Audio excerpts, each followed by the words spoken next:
Hi guys, Jordan from P&P Campers. Just going to be doing a handover video on this Elddis Majestic 115. So it's based on a 2017 Peugeot Boxer chassis. And so what I'll do is I'll start under the bonnet. I'll then work my way all the way around the outside, and then I'll show you through to the inside after that. So under the bonnet, we've got a couple of bits of information here on the front. So we've got the silver paint colour that runs throughout the vehicle, 611. Some air conditioning information on this little plaque just here.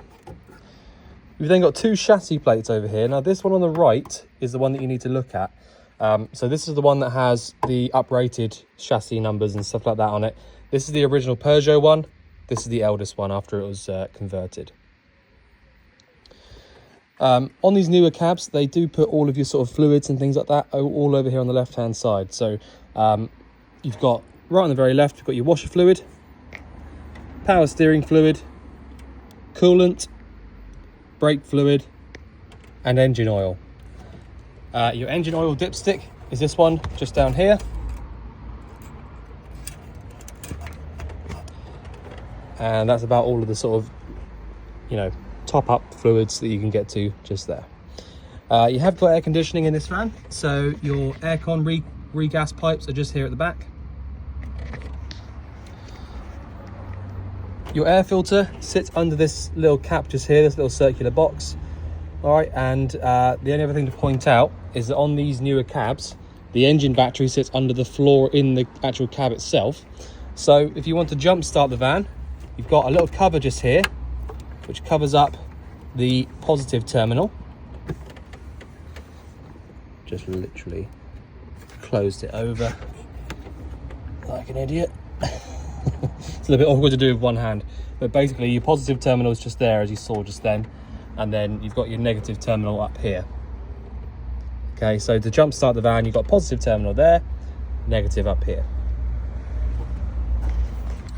So the actual bonnet release handle on these is inside the passenger door, just here. Your factory fitted jack and wheel brace kit is here underneath the seat, under the passenger seat, and as I said, your engine battery sits under this cover here, under the in the cab. So if you ever need to get to the engine battery itself, that's where it is. Tire pressures and bits and pieces like that are all here on this little plaque. And then we've got your diesel filling point and AdBlue filling point. So yeah, all very easy to get to. So you've got the cab blinds. Okay, so to use these cab blinds, you squeeze these two little bits here together and then release it.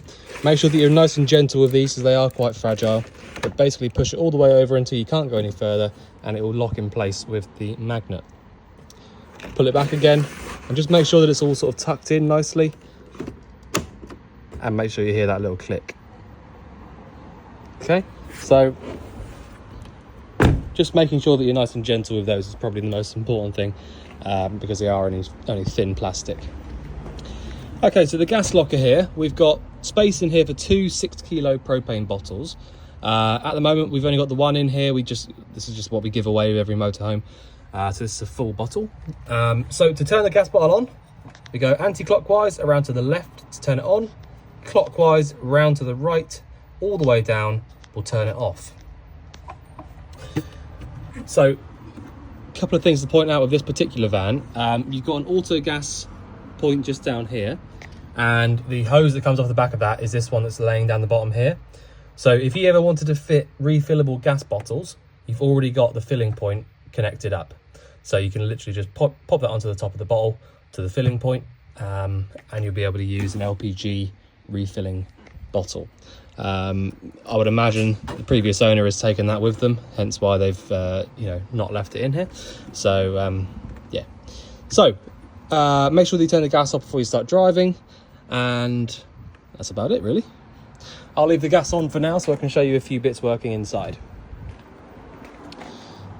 Next door to that little locker is our wastewater drain off point. So you can see we've got open written on top of it at the moment. Okay, so if I was to twist it 180 degrees, so it's closed. So if you wanted to fill up your waste tank, do it like that. If you want to drain it out, twist it the other way. You've got exactly the same type of drain off point on the other side here. The blue one. So that is exactly the same type of drain off point, but that's for your freshwater tank instead of the waste. So, obviously got your full-size wind-out awning, domestic awning, your awning light, and obviously the habitation door. You have got a hab door blind, a fly screen, not a blind, fly screen, so that comes across all the way like that and meets up here, so nothing's going to get through those little bits just there. So, at the actual back of the van, we've got reversing camera at the top just there, 2 bike rack, and your 2 fridge vents just here. So if you've got the fridge lit up on gas, you should feel a little bit of warm air coming out through this part of the vent here at the top. So this little part here is the actual exhaust for the gas burner. So if you have got the flame on, you'll be able to feel warm air here. Bear in mind that if it's a really hot day, you probably won't feel much heat. But if it's a bit colder and during the winter, you'll literally see condensation forming around it and you'll feel it really, really hot. So yeah, there you go. Freshwater filling point is this one just here at the back. So quite literally, push in and round to the right to lock it, push in and round to the left to unlock it. Okay, now when you go to actually lock it up, once you've pushed it in and round to the right until it stops, you will then be able to put the key in and twist it and take it out, and that will actually fully lock it so you can't unlock it again. Okay, so in and round to the left to remove it, in and round to the right, and then lock it. Next locker is our toilet cassette locker. This is an industry standard Thetford toilet cassette. Okay, so basically, lift up on the little orange tab here at the front and pull the cassette towards you. You'll then be able to twist this part open, like so, and take the cap off. So, this is how you would drain out the actual tank into your Elson point or wherever you're going to drain it out to. Whilst you're draining it out, so ignore what I was doing there just then. Whilst you're draining it out from here, you need to be holding down the little orange button here at the back. Once you've emptied it out, you will then need to put a little bit of your blue fluid back inside the cassette. So, you'll notice that this little cap here has actually got measurements on it. Okay, so basically, easiest way to remember it is just fill this up with your blue fluid, put it back in, and give it a little swish around before you push it back in. So 1 cap's worth of blue fluid goes back inside the cassette, push it all the way in, and just make sure that you've gone over the little lip. And that's it. So, already mentioned about the freshwater drain off point. You have got external water point here, so it's like a shower point. So you can take this little cap off here if you want to, and then use that as an external shower point. Okay, so there will be a fitting for that inside the van somewhere, I would imagine. And then we've got the electrical locker. So we have got the electric hookup point just there on the left.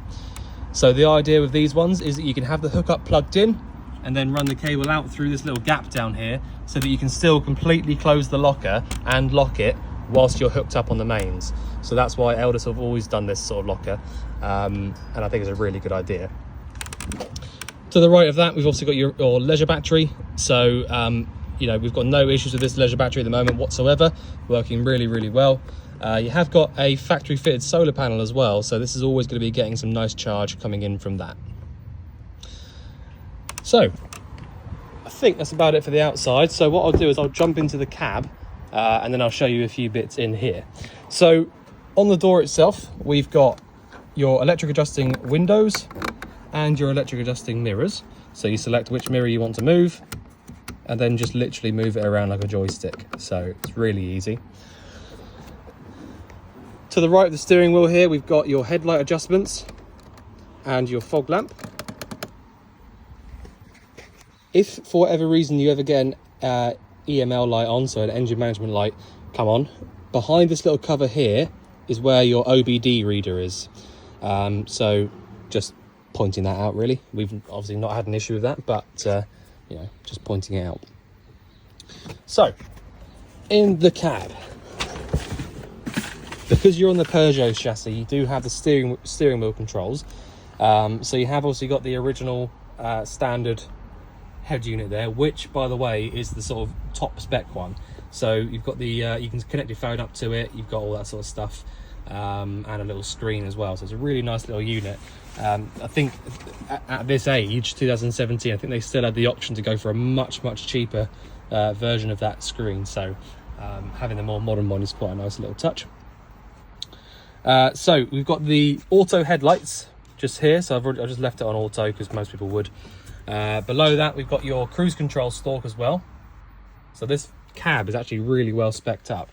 So yeah, auto lights, cruise control down there, steering wheel controls, and your washers and wipers over on the right. Nothing exciting about that. 6-speed manual gearbox. So to select reverse, we lift up on the back and then go over and up to the top left-hand side. Okay.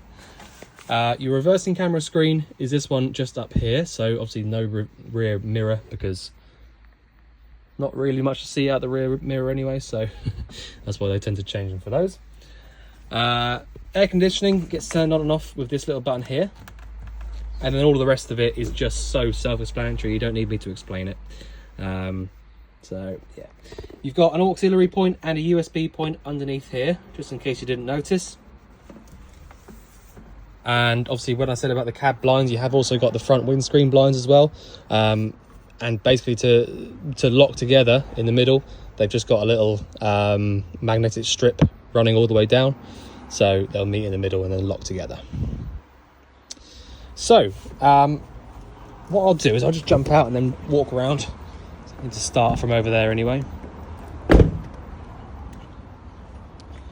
Okay, so this being an Elddis, you've got nearly everything works is what you would like a whale system. So you've got whale heating and hot water, I believe.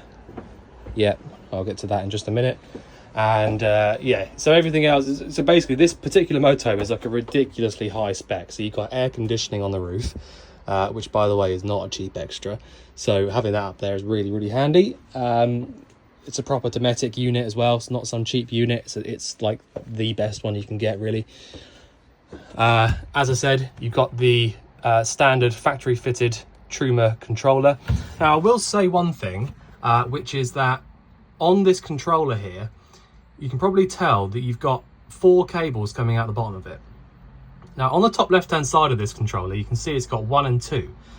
Now that basically tells us that you've got the ability to run another 2 cables from these 2 here to another battery.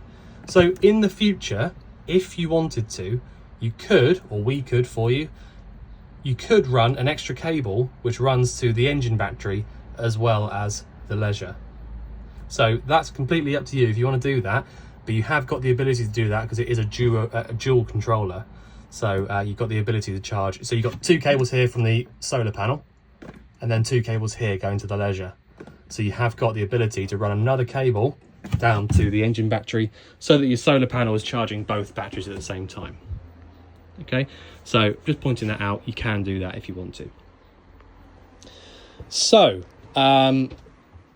just also in this cupboard, I will get to the main stuff in a minute, but also in this cupboard, we've got your tilt and turn TV aerial. So you loosen this little bit off up here and then just move it around to wherever you need to go to, basically, until you get a good signal. Doesn't have to be super tight, by the way. If you go too tight, you will not be able to undo it. TV aerial booster is this one here at the back. Comes on and off like so. So, first thing I will show you in the back just here is your control panel. So let's have a little sip of water. So, control panels on these are, well, don't really get much more simple than this. So, what you've got is a master switch at the bottom. So this is just basically everything on and off. So when I turn this off, all the lights will go off. Anything 12 volt related will be switched off. We've then got awning, which is our awning light. Okay. and then just lights. So that's all of the interior lights with an isolator there.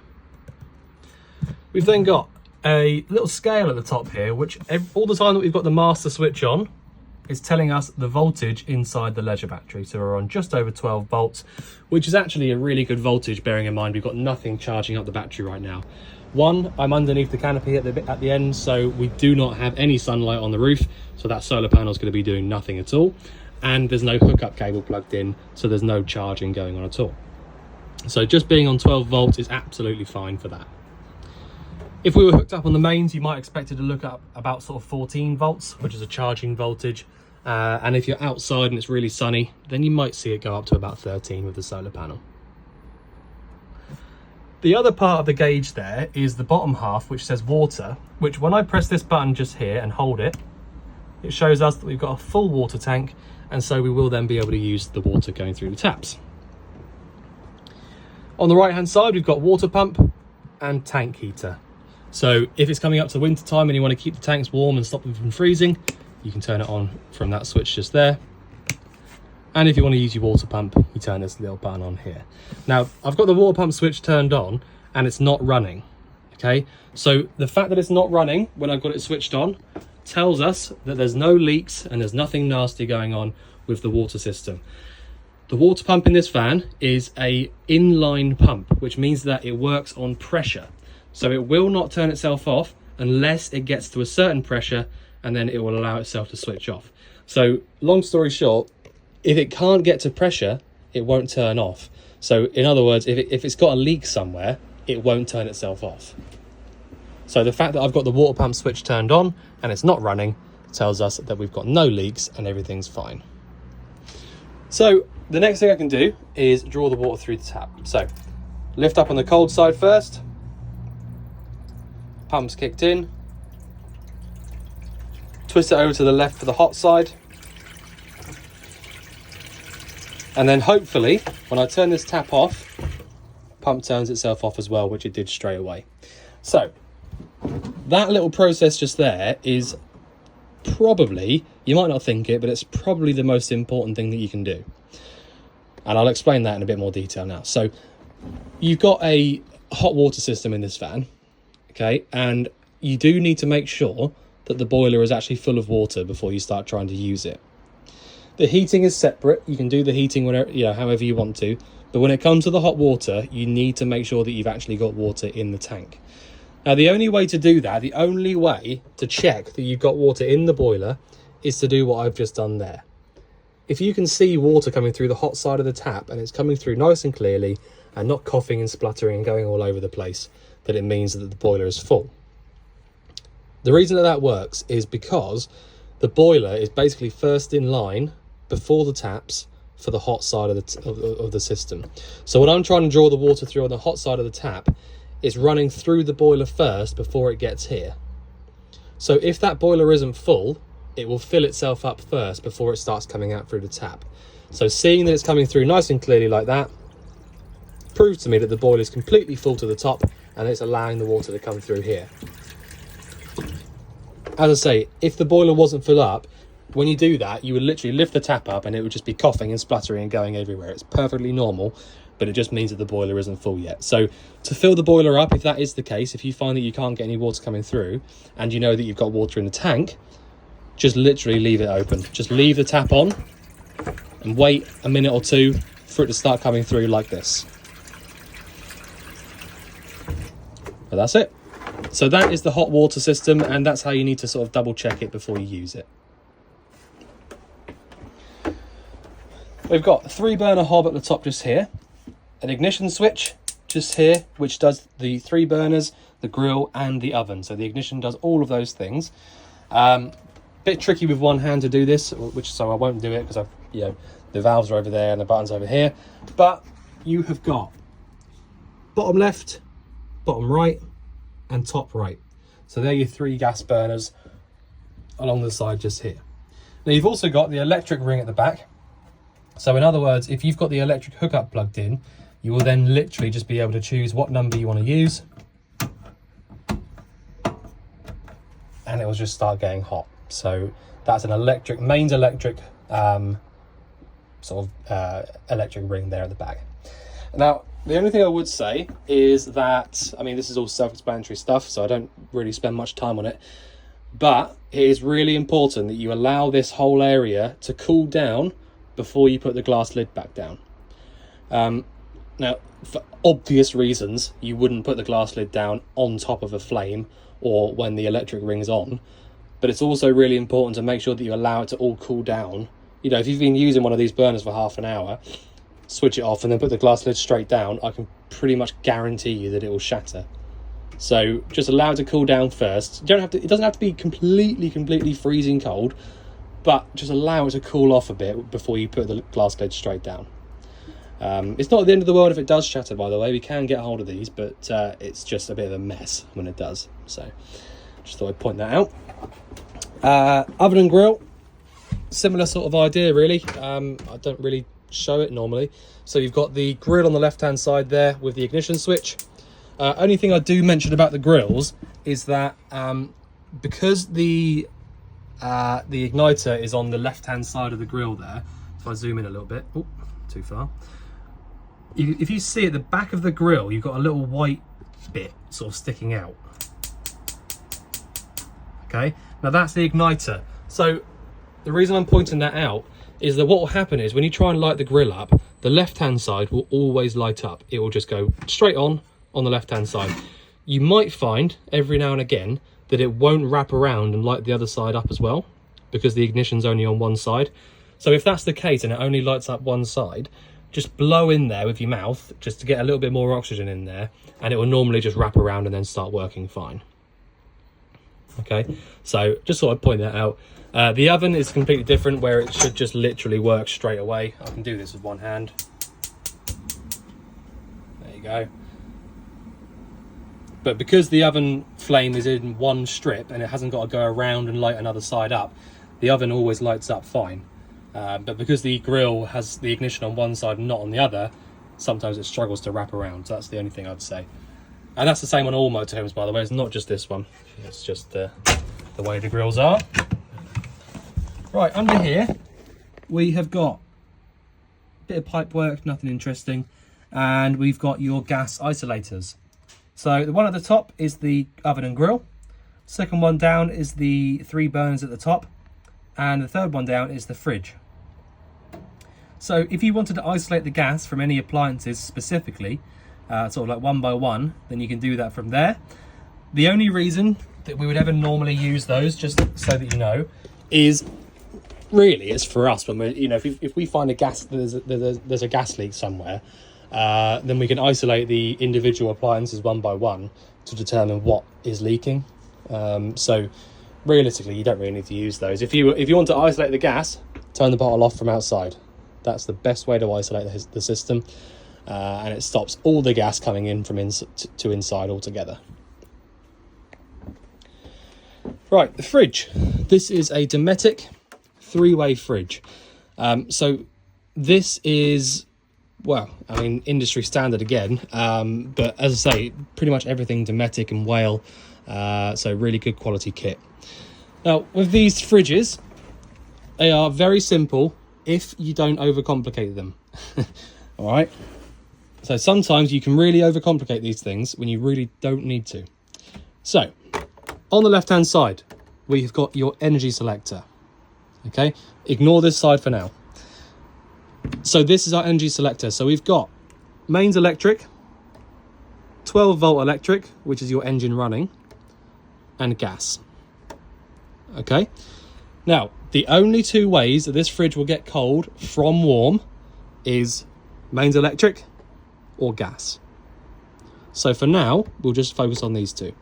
So if we're hooked up on the mains, we've got the mains cable plugged in, we can select mains electric, and that's it. You literally select mains electric and it will start cooling down. Okay? So it doesn't get much easier than that. So my recommendation to you would be that if you are hooked up on the mains, just use it on the mains. Okay?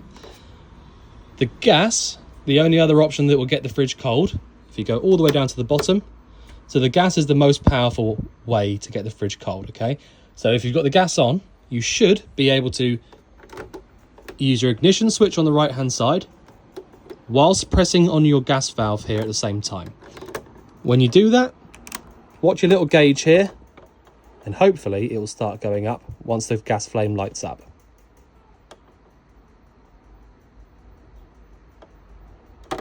See, they're very slowly going up.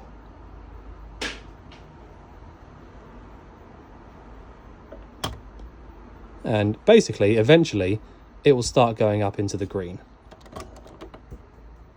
Okay, so you will need to hold on to it just for a little bit to make sure it definitely stays on. But essentially, press in on the ignition whilst pressing down on your gas valve. And after you've held it on for a little bit, you can then let go. So you can see now, our little orange handle is just going over into the green. It's perfectly normal for it to take a little while, by the way. All right, and as long as that little orange bar has gone up and it stays up, it means that your gas is on the fridge. Now, as I mentioned on the outside, you can walk around and put your hand over that little vent and feel the warm air coming out just to double check. So, yeah. So that's how you would light it up on the gas. Select your gas, light it up like I showed you there, and then just make sure that your little orange thing's gone up a little bit. Okay. So, they're the two ways that it'll actually get the fridge cold. Now, when you're driving, you have got, in this van, or most motorhomes, you've got what's called a split charger. So, in other words, what it will do is it will take some power from the engine and send it to the back end of the van, the actual habitation side. And the reason that they do that is two reasons. One, it means that your leisure battery gets charged up from the engine whilst you're driving, so that when you get to where you're going, you're fully charged.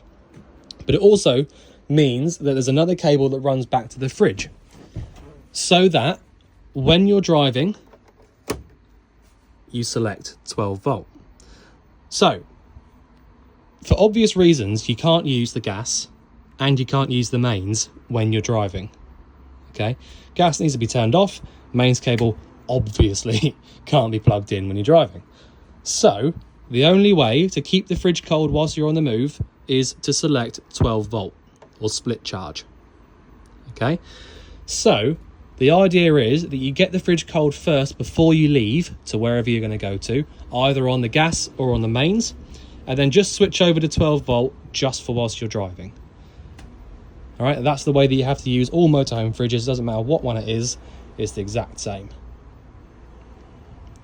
All right, so that is your Dometic 3-way fridge. Right, so you've got, as I said, the air conditioning. Now, this is a mains powered appliance. Okay, so this will not do anything unless you're hooked up on the mains. Okay, so you just have to bear that in mind. If you come into the van one day and think, oh, it's not working, you know, it's probably because you're not hooked up. Okay, but basically, turn it on. The remote will still work, but they won't do anything up there. Turn it on. You can then change the modes that you've got. So there'll probably be like an air purifying mode and all sorts of stuff. All right. But basically, the little ice symbol here is your main one. And then you've got your temperature there. Okay. Really simple. Nothing to it. And that just sits up there. So the last appliance to show you is the Whale heating and hot water. Okay, so what have we got? So we've got at the top here, we've got water heating. So when I press on the water heating button, it will give us all the different options that we've got to actually get the water hot. So these are all of our different energies, basically. Okay, so we'll start the ice symbol. Don't worry about that. That's just if you're winterizing it. Next one over is if you're hooked up on the mains, you've got two options. You've got 1 and 2. So you've got 4 or 8 amps of electric, roughly. Okay. So if you are hooked up on the mains and you want to use your water heating just on the electric, you would choose either one of those. Okay. If you don't have the hookup plugged in, but you do have the gas on, you would choose this little gas flame symbol. And after about a minute or so, the gas flame will light up and then it will start heating the water up. So we should get a little light come on in just a minute when that lights up. We just give it a sec.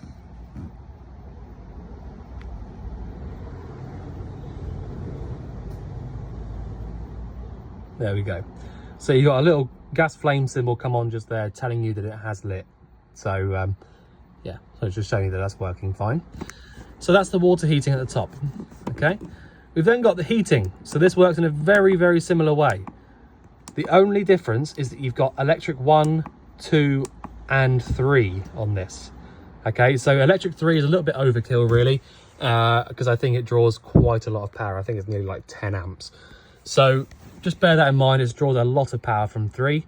But we've also just got your gas option and gas and electric option.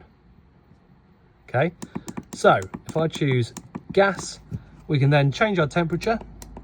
So it's a very hot day today, so I'll have to turn it right up. And then again, after a few seconds, we'll get a little gas flame symbol come on, and it will be telling us that it's working. You'll also know it's working, obviously, because you'll feel the warm air coming out through the bottom. But yeah, so that is it. So it's honestly all there is to it. Switch them both to off if you want to turn the entire system off. And that's it. Completely turned off. You see the gas flame symbol goes out. And that's it. Nice and easy. So the little switch above that is our bathroom light, funnily enough. Elddis have always done that for some reason, but bathroom light is just here. In this particular van, you've got an absolutely massive wardrobe.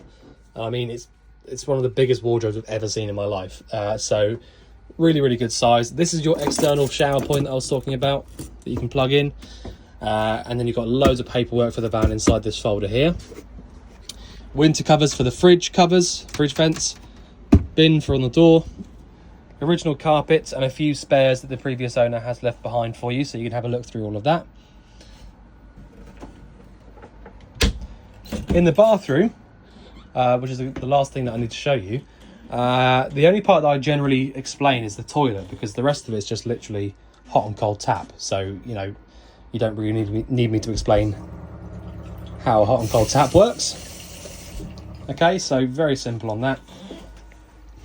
So the toilet, so as I said, it's a Thetford toilet. This is an industry standard one. We've got a blue button at the back. When I press the blue button, flush water pumps around to the toilet. And then we want to flush the toilet away into the actual cassette. Pull the handle here to the right. And everything drains into the cassette. Pull the handle back again when you're finished. And that's it. Don't get yourself wet with a shower like I just did. Oh God. Yeah, okay, well that's a good thing to point out on the video. Don't walk into this when you're trying to walk out the bathroom, because it's actually quite cold on your back.